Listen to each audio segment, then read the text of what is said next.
We've been talking about Jaclyn Hill a lot lately. After Jaclyn announced the closing of her brands and showed a total lack of regard when it came to explaining the cozy situation, more and more people have become inclined to finally come out and share their side of the story when it comes to working with Jaclyn. Gerard recently went on Kendall Rae's podcast this week and she spilled everything. From how she met Jaclyn, what it was like working with her, and then the crumbling of their business relationship and friendship. Later on in the episode, someone named Gabby Rose Makeup also joined the podcast, and she shared her own experience with Jaclyn Hill and Morphe, and spoiler, it's gonna give you cozy flashbacks.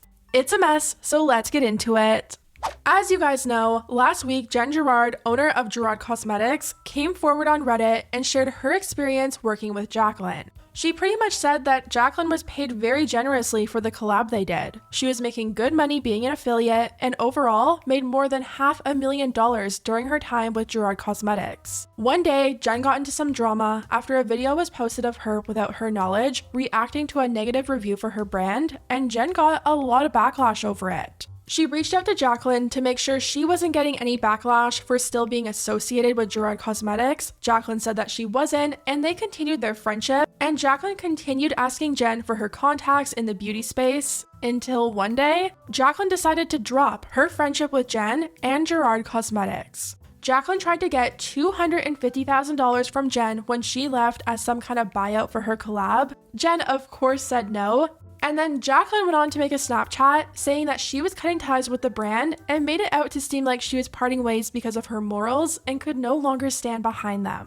That was just a quick recap, and I'll have my video linked down below going into deeper detail. But in last week's video, I told you that Jen was going to be coming out with even more information this week, and that's exactly what happened. She went on Kendall Rae's podcast called The Sesh, and she spilled everything. Jen started off talking about how she met Jaclyn Hill. They met for the first time in person at the 2014 IMATS in New York. Jaclyn had mentioned to Jen after IMATS that she should consider adding a rose-colored gloss to her brand, and Jen thought that was a great idea. She asked Jaclyn if that would be something that she would want to work on with Gerard Cosmetics, and Jaclyn said yes. Jen explained a bit about what the process looks like when a company collabs with an influencer. Something that a lot of people want to know is just how involved these influencers actually are during the process, and according to Jen, it doesn't sound like it's a huge involvement. Jen had sent Jaclyn a few color choices, Jaclyn picked out the colors that she liked, and that's about it. From what Jen was saying, it sounds like her and Jaclyn had a super close friendship. They would go away on family trips together, Jaclyn would stay at her house sometimes, and she even called her Mama Jen. This wasn't a relationship that was strictly business. Jen had this really close bond with Jaclyn, and she genuinely wanted to help Jaclyn succeed in this industry. Jen knew if she helped Jaclyn out with lab connections and all this inside information, that would eventually be taken away from Jen's business, but she didn't care. She really just wanted to help her friend get ahead. That's when Jen started to notice some red flags with Jaclyn's behavior. The first instance was when Jaclyn had asked Jen, Marlena, and Linda from Morphe to all come to Vegas with her to work on her brand. Other influencers in the same space were also going to be coming along for the trip, and Jaclyn didn't like that. She was texting Jen, telling her that she heard things about certain influencers and didn't want them to come along, and Jen said to her it seemed like there was a lot of jealousy towards other influencers in her space. Another situation that stuck out to Jen happened at the 2015 IMATS. Everyone was hanging out in Jen's hotel room, and when Jen walked in, she says Jaclyn and Linda were talking badly about someone in their friend group. Jen asked them if they could change the subject or maybe leave the hotel and have the conversation elsewhere because they were talking about someone that Jen liked. Her and Linda and her mother were all in my hotel room, and they were speaking ill of someone in the friend group. Oh. And I was sitting there, on the bed, and it was just like, I just didn't want to be a part of that conversation, And I was like, you know what? You guys are going to have to do me a favor. Like, either please change the subject or talk about go somewhere else. Yeah. Because I don't want to be a part of this conversation. Like, I just don't feel good about it. I don't feel comfortable about it. I like this person. I don't have anything negative to say about them. If I had something negative to say, I would say it to them. And I feel like that made me unpopular. But okay. I'm okay with that. Looking back, Jen now feels like that was the start of Jaclyn looking at Jen differently. It sounds like Jaclyn was getting closer and closer to Linda, and that Morphe money was definitely on Jaclyn's mind. Jen said when they were planning this New York trip together, Jaclyn was talking about how expensive the hotel rooms were and how it was going to cost her $10,000 to pay for all her friends to stay in the hotel, and how that was going to take away from her Birkin fund. Jen told her that she better consider shrinking the amount of people that she's bringing if she wants that Birkin bag, and Jaclyn said, "But like Linda just said, my palette is coming back in stock this month and will make me so much money. So I feel like I might just do it." Eventually, Jen got into the breakdown of her relationship with Jaclyn. She said 2 months after all the drama happened, Jaclyn all of a sudden texted her out of the blue and told her that she should make this elaborate apology for what happened. Jen said the text came out of nowhere, and Jaclyn had actually been texting her normally just a few hours beforehand. This is when you get a text message from Jaclyn Hill suggesting that you make an apology for the Karina situation. Well, yeah, it wasn't later that day. It was like 2 months later. Oh, It was 2 okay. months later. Okay. Yeah. And everything was fine, in between. It was like, oh, how much money did I make? Oh, can you send me this person's phone number? Here, can I have this business contact from Right. you? Happy 4th of July, like that kind of thing. Yeah. And even on this one particular day, I got a text message at like 3:45 in the afternoon that was normal. And then at 8 p.m., all of a sudden, I'm a horrible person and I need to Jen then asked Jaclyn to call her so they could talk about the sudden urgency for Jen to create this elaborate apology, and Jaclyn told her no. She sent me this text message and it was like, well, I know that you think that you've done enough here, but, here's, I don't remember the exact text, but it was like, here's why, you should make I think she was looking, from what I understand from other people that were around at that time, that she was talking to about this, because she wasn't talking to me about it. Okay. But who she was talking to about this, she wanted me to hire a film crew and make this gray hoodie, tearful apology. And Oh, I just wow. didn't feel that wouldn't be true to myself. As soon as I could, I texted her back and I said, well, I'll call you tomorrow and we could talk about it. She said that she doesn't talk on the phone and only texts people, which wasn't true because Jen had many phone conversations with Jaclyn throughout their friendship. A couple weeks later, Jen received a very nasty email from Jaclyn letting her know that she wanted to disconnect from Gerard Cosmetics. Jen told her that was fine. She would take her picture and her name off the website and part ways, even though Jen was very hurt. And then a couple of weeks later, I received what I would consider an extremely nasty email. And without ever having exchanged a crossword, it seemed very out of place. Okay. It was angry. From Jaclyn. Yeah, there was a lot of gaslighting in it.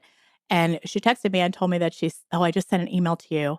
And she told me what email address it was at. I said to her, you know what, really, thank you for everything, and I'm perfectly fine with our business relationship ending. I'll have your name off the website, in a quickness, with some quickness. Yeah.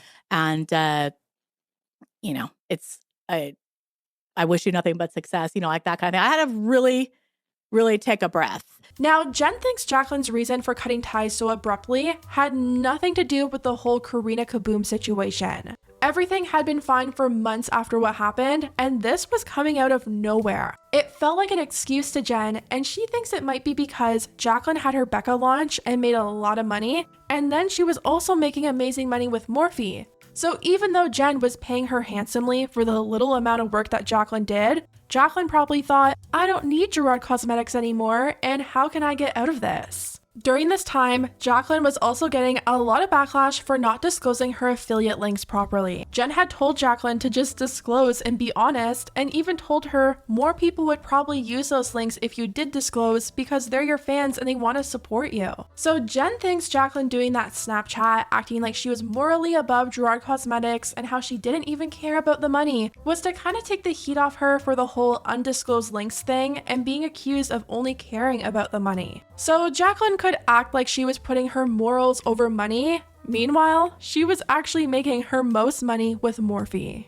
Jen removed Jaclyn's image and likeness from the website, but that wasn't good enough for Jaclyn. That's where the email comes in that Jen posted on Reddit. Jaclyn wanted the product that she was once associated with also removed from the website, And if it wasn't, she wanted $250,000 to part ways and leave the product up. A product that Jen was producing. Jen used her company funds to produce her labs, her formula. Jaclyn thought that she should be paid $250,000 because she picked out a shade that was already created for her. Yet there Jaclyn was on Snapchat saying that she's putting her morals above the money. But she had no problem trying to get $250,000 from Gerard Cosmetics as a little parting gift. Now, this next situation is going to show you that the situation that happened with Kaylin and Cozy is nothing new for Jaclyn. Kendall had Gabby Rose makeup on, and some of you may already know this story or you may not, but Gabby Rose had a Cozy situation happen to her as well back in 2018.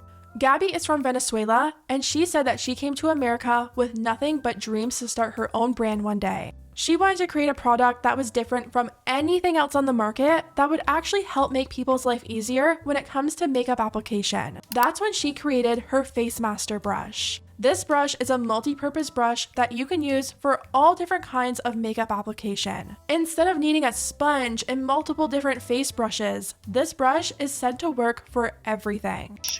Okay. And I started doing my own samples, trimming brushes and going back and forth with factories to try to create a brush that worked as a brush and a sponge at the same time. I wanted the coverage of a brush, but the finish of a sponge, and using very little product so it doesn't absorb the product as the sponges does, and could work with liquid, creams, powders, everything you need, and you don't have to clean it between products.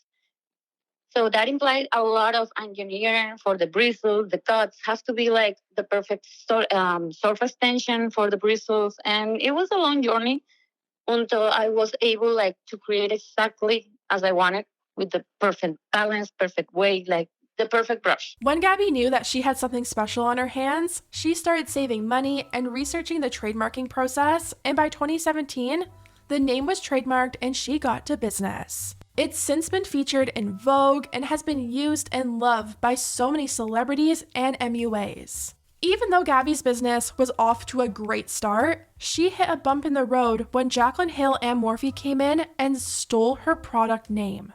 In 2018, Jaclyn and Morphe launched Jaclyn's Face Master collection, a collection of brushes that could be used on the face. So next we have the Face Master collection, which the bag is similar but just bigger, and there's something about this bag that really gives me life. So inside we have 5 brushes in the Face Master bag. Obviously, this was not good for Gabby's brand. Similar to what Kaylin said with Cozy, now when people searched up the Face Master, since Jaclyn's reach is so wide and Morphe is such a massive company, Jaclyn's collection would come up first in search results and Gabby's product would be virtually buried. Gabby reached out to Morphe publicly in their comments, trying to get their attention, and just like Jaclyn and Cozy, she was ignored. Gabby was left no choice but to resort to getting lawyers involved and started off by sending a cease and desist. As you guys know, lawyers are extremely expensive, and that's a huge reason why Kaylin decided to shut down Cozy. The process is long and expensive, and not to mention draining.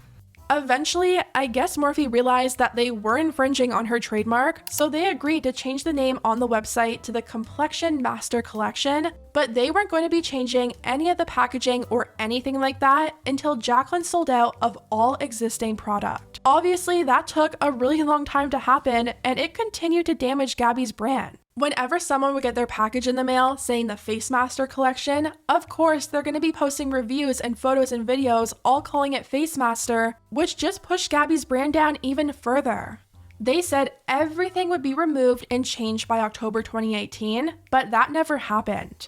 It took months longer than that, and when Gabby started to speak out about that, Morphe wasn't happy and pretty much told her that they could continue the legal process for years. When they promised to do it in October, right? And I reached out to them since the launch in July and August. Sorry for my pronunciation. And they promised that they will take everything from the site, from the stores, from the packaging for until October. And as that didn't happen, that's why I speak to my followers in that time in October. I make some stories and speak a little bit about it, and they were a little mad about it. why you're doing Morphe that. was? You know, we can continue this litigation for years until you're like destroyed, basically. Gabby felt like it was the typical scenario of a big corporation trying to bully a small business. Gabby said that she's been working so hard to get her product back on top of the search results, but it's been very difficult. There are still websites out there selling Jaclyn's Face Master collection, and since Jaclyn's name is so popular, it tends to pop up before Gabby's brand. This is just another scenario of Jaclyn stepping all over another creator in her space and not caring how much damage it does to these people's brands. Jaclyn is able to move on and walk away from her Morphe collabs with a lot of money. She's able to walk away from Cozy without caring. But for the original owners of these brands, that's their livelihood that was damaged. Yet Jaclyn didn't even have the decency to say Kaylin's name or apologize to her when addressing it. So as a lot of you guys may know, there is a Canadian creator and she had an online digital platform called All Things Coz. So far, Jaclyn hasn't responded to this interview or made any kind of statement, and I don't think she ever will. Jaclyn has made it clear that she doesn't really care about the negative impact that she's had on all these business owners, and I don't think she ever will. It's all about money, and that's why when Jaclyn said in her Closing My Brands video that she was sick of feeling like a salesperson, I didn't believe it. I feel like my social media is just, it almost looks like one big brand deal. Because I've got these 3 brands, and in order to pay for the salaries and keep my warehouse open and everything that it takes to run a business here in Tampa, like I have to have launches all the time. And then I've got Jaclyn Cosmetics and I've got Ulta promos. And it's like, I feel like I'm just always pushing product in your face and I'm so sick of it. I'm so sick of it. I'm so over it. Like I can't stand, I feel like a salesman and it's just not me and it feels icky. Even though I love these products, it's just too much. I just jumped into the dive in without floaties and I don't know how to swim, and that's how my life has felt for the past couple of years. You would think Jaclyn would tone down the ads after making that statement, but all her social media has been since that video is one big ad. She launched a new highlighter product for Jaclyn Cosmetics, despite admitting to having very little involvement or excitement for her brand. And she's also been doing constant, improperly disclosed sponsorships. She recently did a sponsorship for Clean Perfume on TikTok, and not only is there no text disclosure on the video or verbal disclosure, she also completely hid her hashtag ad in a sea of hashtags all the way down at the bottom after having to press more. It's like Jaclyn has been in this industry for over 10 years now. There's literally no excuse for not disclosing your sponsorships properly by now. The FTC just put out new guidelines on TikTok disclosures, and it's her job to know those rules and comply with them. There's nothing wrong with doing paid sponsorships, but not disclosing properly is a massive issue, and Jaclyn should know better by now. Anyways, guys, let me know what you think about everything down below, and I'll see you next time.